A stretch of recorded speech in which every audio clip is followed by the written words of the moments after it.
Southern African planes face a number of problems, such as slow economic growth, flat sales in countries that don't have much foreign currency, and the need to follow a new rule put in place by the European Union to protect people's personal information.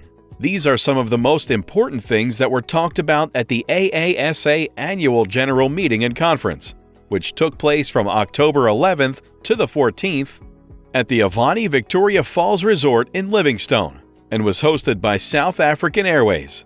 From October 11th to 14th, the meeting took place. Angola, Mozambique, and Zimbabwe held back millions of dollars in flight income because they didn't have enough foreign currency. In 2018, airlines in the sub-region will lose an estimated $300 million. This loss is happening at a time when these countries are also having trouble getting enough foreign cash. In the next 5 years, the number of people moving through Southern Africa will grow by an average of 2 to 3% per year. The AASA's yearly meeting took place at a time when global, regional, and local political instability, unstable market conditions, and rising prices were hurting economic growth, trade, and tourism. Meshek Lungu is Zambia's Permanent Secretary for Transport and Communications. Paul Steele is the Senior Vice President, Member and External Relations, and Corporate Secretary for the International Air Transport Association.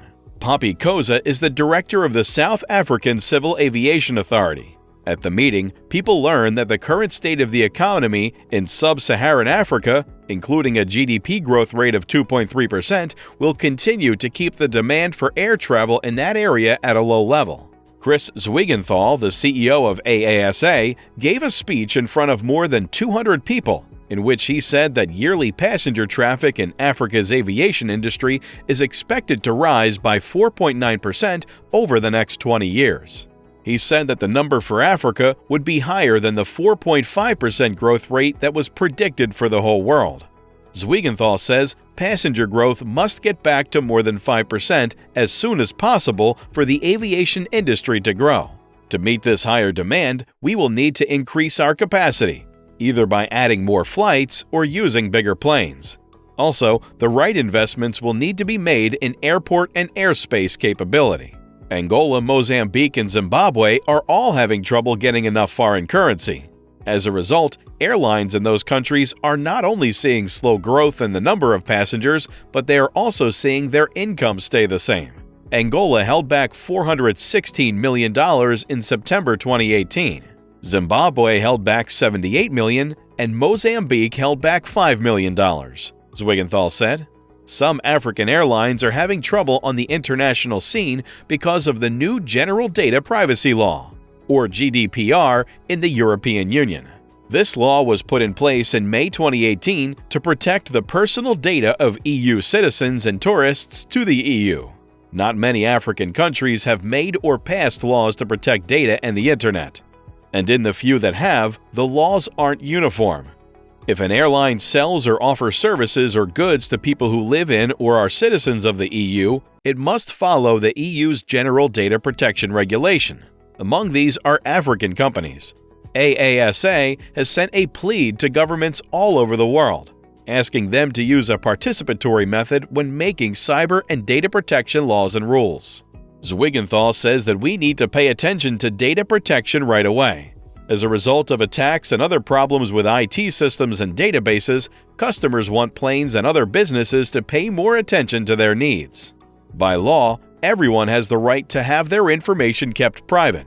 During his speech as the keynote speaker, Steele said that people thought that technology would be the next thing to change in the airline industry. The good news is that 80% of people in Africa now have access to mobile technology. This has put the area at the top of the world when it comes to mobile banking. Steele says these technologies give airlines more value and make them more efficient, which lets them better meet passenger expectations. He said that people wanted better security because they didn't want to have to wait in long lines to get through security.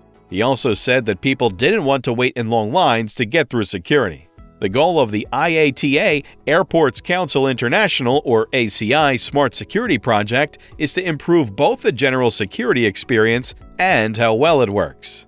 It was first tried out in 2017 at Oliver Tambo International Airport as part of a pilot project run by the Airports Company of South Africa. To date, no other Southern African airport has followed suit, Steele said. He said that people didn't like it when their bags got lost or were late. And he added that IATA Decision 753 helped find lost bags. South African stakeholders have set up a working group to oversee the full implementation of baggage tracking in accordance with Resolution 753, Steele said. Also, many African countries, including Zambia, which hosted the AASA meeting, are behind in getting biometric identification systems set up at their airports. New technologies like facial recognition are starting to change not only how we get people through immigration, but also how we handle them as they move. This will help us move people more quickly through the different parts of their trip. A recent test in Los Angeles using biometric facial recognition to let people on an A380 cut boarding time in half, from more than 40 minutes to just about 20, said Steele. This cut down the time we had to wait, which made us less stressed and let us leave on time. He also said that tourists wanted to get the most up-to-date information about their trips on their cell phones. But other speakers said that even though information and communications technology, or ICT, had helped the flight industry become more productive, social media had made it harder for airlines and airports to run their businesses. Mummy Nthembu Fawkes, a Southern African businesswoman, said during a panel discussion on how to improve communication and service between airlines and their customers that there had been a lot of complaints on social media, some of which were from customers who were born in this century. Ms. Nthembu Fawkes was talking about bringing the aviation business and the customer closer together in terms of communication and delivery. Nthembu Fawkes said that this group of users used ICTs a lot and wanted their requests to be taken care of quickly. Agnes Chila, who is the head of airport services for Zambia Airports Cooperation Limited, or ZACL, said that many of the complaints about passenger experiences that customers posted on social media were not true. Several people on our team keep an eye on different social media sites. There are times when I responded to complaints on social media late at night, Chila said. She was one of the people on the panel that talked about whether or not passengers' airport and airline experiences met their standards. Even though the aviation business in Southern Africa is facing problems, there have been some successes in building airport infrastructure in different countries, like Zambia.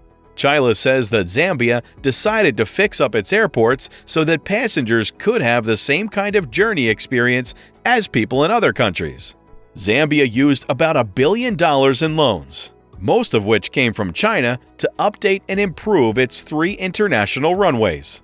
ZACL is currently building the new Copperbelt International Airport, which will cost $397 million and have a hub that can fit 1 million people. At the Kenneth Kwanda International Airport in Lusaka, work is now underway on a new airport building and other facilities that will cost $360 million and have room for 4 million people. At the Harry Mwanga International Airport in Livingstone, a new terminal building has just been built. It can hold 1 million people. This is the terminal building where AASA delegates entered and left the country. The African Union's Agenda 2063, which considers the sector important and calls for open skies in the form of a single continental air transport market, is a major factor in growing and maintaining the aviation industry in Africa. But this factor has a lot to do with Agenda 2063 of the Africa Union. Information and communication technologies will have to be used a lot in order to improve connectivity, to lower prices, improve the customer experience, and meet data protection requirements like those in the EU. Koza explained the idea of free skies very well, and she also pushed for equal pay for men and women in the flight industry.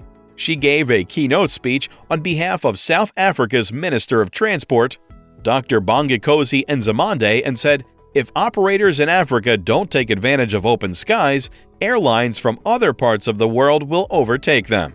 Now is the time to start making progress to get rid of the things that make it hard for people in Africa to connect with each other." Thanks for watching this video.